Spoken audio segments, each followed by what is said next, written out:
应该是白色的，应该是白色的。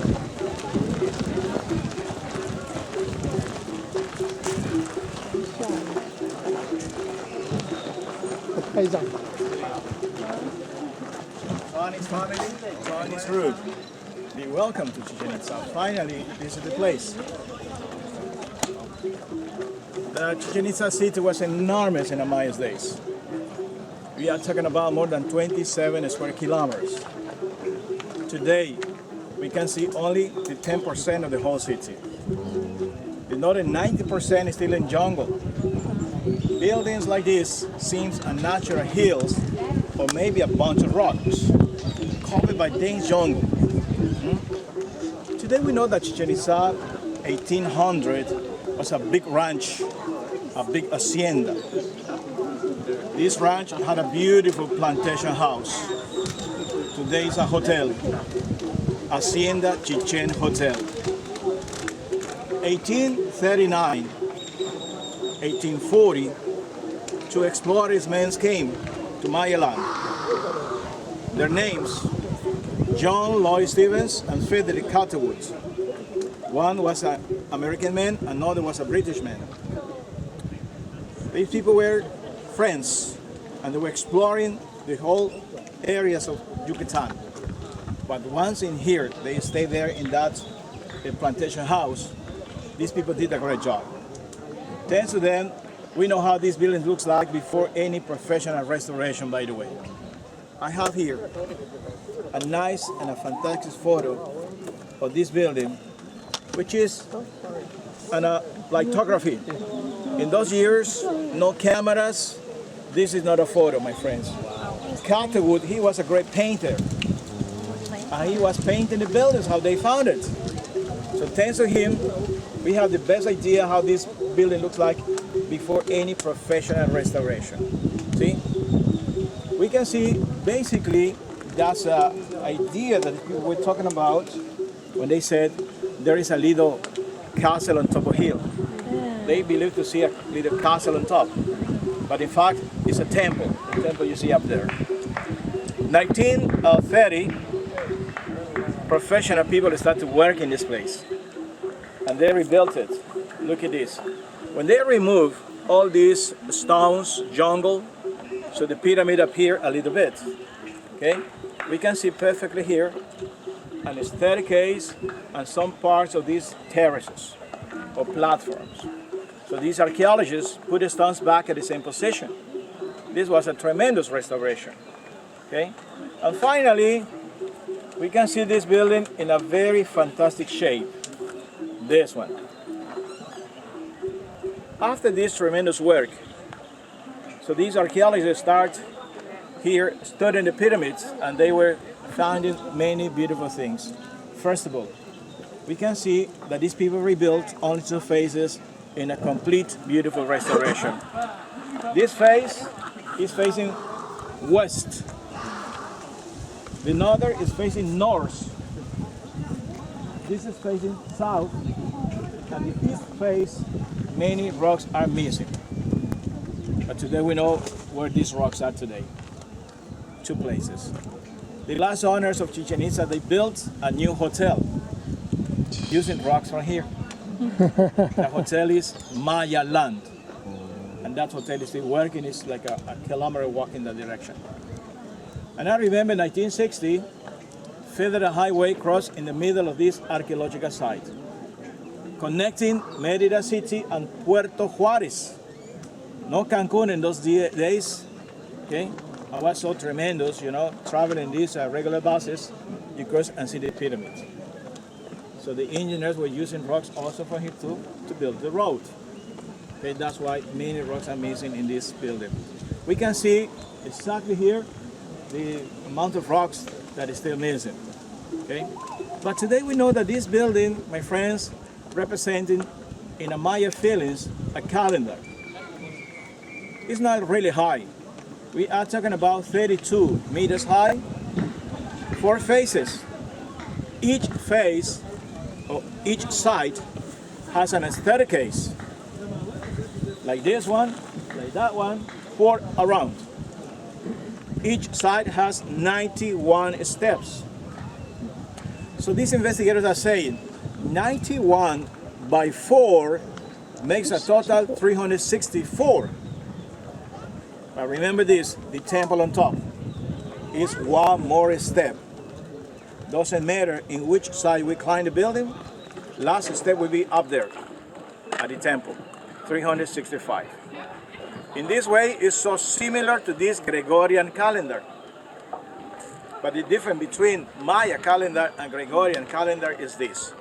The Mayas divide their year into 18 months, 20 days each. 18 months, 20 days each. This is a total 360. When this year is ending, the Mayas consider one extra month, only 5 days. All right? In this way we have 365. But these last 5 days for Mayas representing unlucky days. Unlucky.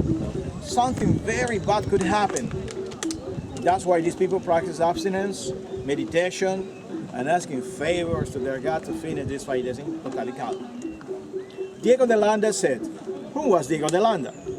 De Landa was the person who destroyed all these Maya books, codex, and manuscripts, but at the end, he left a real fascinating book.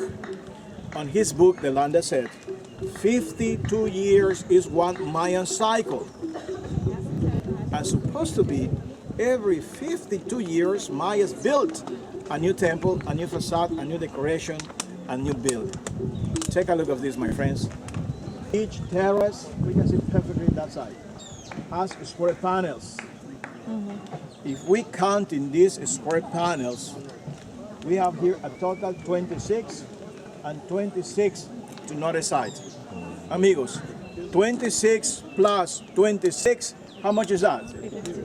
52 years, the Mayan cycle. So that's why these people decided to excavate in this building. They were excavating there, to another side of the staircase. They made a tunnel. There is nothing.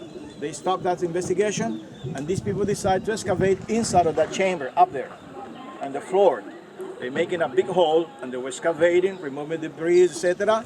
And finally, these people discovered inside another roof. Can you imagine that? The surprise. These people were so happy, exciting, but they said, if we continue excavating, could be this collapse, and we're gonna really damage everything is inside of these chambers. And they were saying, maybe there's a Maya tomb inside. So people were walking around very carefully, and they saw that the most important facade or side of that whole building is the north face. So that's why at the north face, these people made another tunnel. They were excavating, and these people found something really fantastic inside. They said, maybe there's a Maya tomb inside, maybe there's something else, but the surprise, let me show you. The surprise is this. They discovered another temple inside. Ended last year, these archaeologists came with a very special instrument, and they were studying to this small pyramid. They did something like an ultrasound, and they discovered that there is another little temple, and there is a cenote under this big building. Okay, this was very amazing surprise. But in this inner temple, years ago, we had a chance to climb inside. 65 steps, very narrow tunnel. No chance to make a double line, just to have any idea how very narrow was this. Okay, 10 people go back to another 10. So when these archaeologists were working hard in this and almost opened these chambers, they were thinking, sure, there's a Maya tomb inside, human bones, offerings, etc. Everybody was so excited. But when they opened these chambers, the surprise is not a tomb. They discovered this. These wonderful sculptures you see in these photos is still inside of this inner temple. Today we know Maya and Toltecs, their religious feelings symbolizing this. Chacmol. This idol is more or less like a human body, all right? Was a messenger. He was the connection, man and God. In many cases, these people put offerings on his belly. According to our grandfathers, they saw in there a beautiful golden plate. If this golden plate was real, nobody knows where the golden plate is today. And people said maybe it was a trophy of these archaeologists. Makes sense, all right? But they suppose, and that makes sense, when this small building was in use, the high priest climbed the building. He took a seat in this red Jaguar, which is behind the Chacmol, sitting there, put the offerings on him, and practice abstinence and asking favors to him, right? These people thought, Mayas and Toltecs, they thought the Chacmol take these offerings and send to our gods. But these people were talking in a spirited way. They feel, let's say, physical things, real things, never disappear from that place. So the Chacmol take the energy, the souls, the spirit of things that these people deposit in there. When these archaeologists working and they were studying the sculptures, the surprises are this. The Chacmol is a local stone, one piece of rock. The Jaguar, this was another big surprises. They saw it's one piece of block stone. It's local stone too, but the Jaguar's spots. This is kind of stone which not exists in Yucatan, and this is jade. Look, the green stones around the body, which represent the Jaguar's spots. This kind of stone came from Central America, Guatemala. Okay, and also they saw the Jaguar's teeth. The Jaguar's teeth is another kind of rock which not exists in Yucatan. This came from central parts of Mexico. This is pedernal.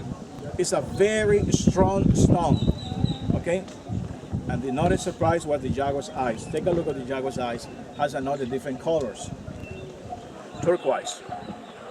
And today we know that this kind of rock exists only in two places around the world.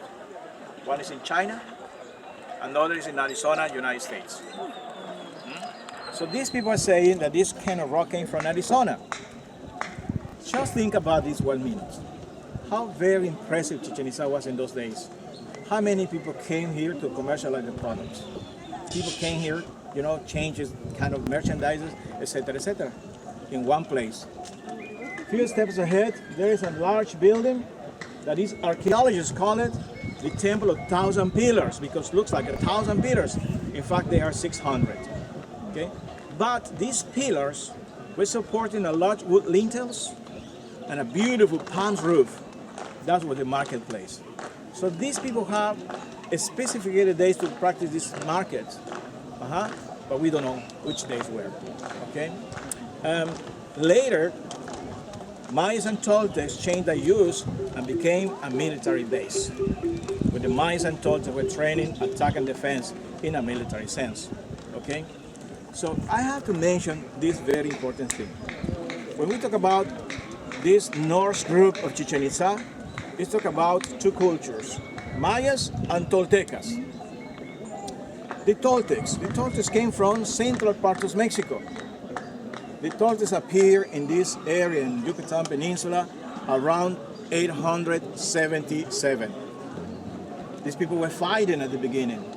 At the end, these people decide to have a tremendous alliance.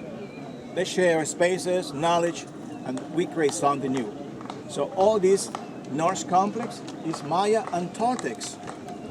So when this big group left the central Mexico, these warriors, they were following a leader. His name was Quetzalcoatl. When Quetzalcoatl came to Maya land, Mayas changed his name. Mayas called him Kukulkan.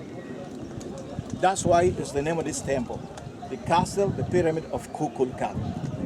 Kukulkan was the maximum spiritual leader for these people. Kukulkan in Maya language means feathered serpent.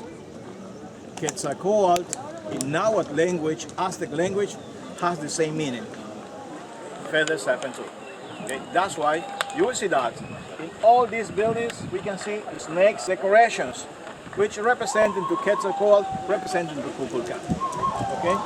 But let me tell you, This building, only this building today is one of the 7 wonders of the New World, not the whole place. Only one city. The reason?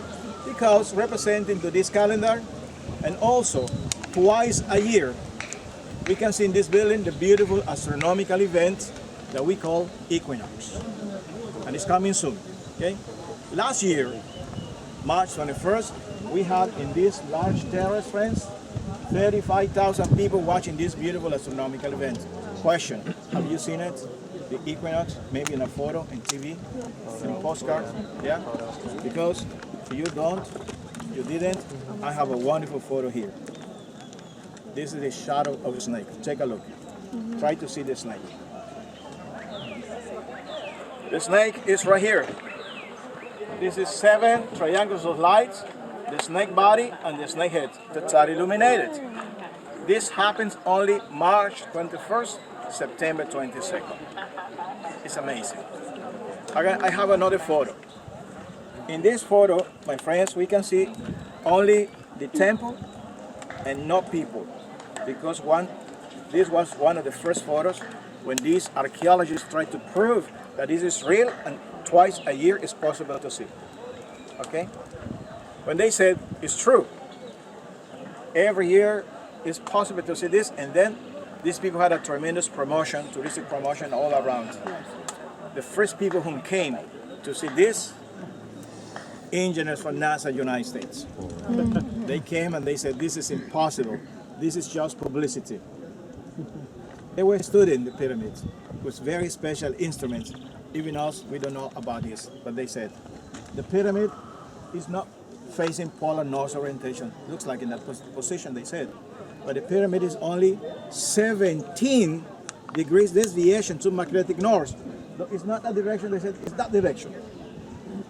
Okay? And they said that little deviation permits to see this twice a year. The question is this: how Mayas could to create something like that without any special instrument that we are using now? Okay? Amigos, we ignore how Mayas did, honestly.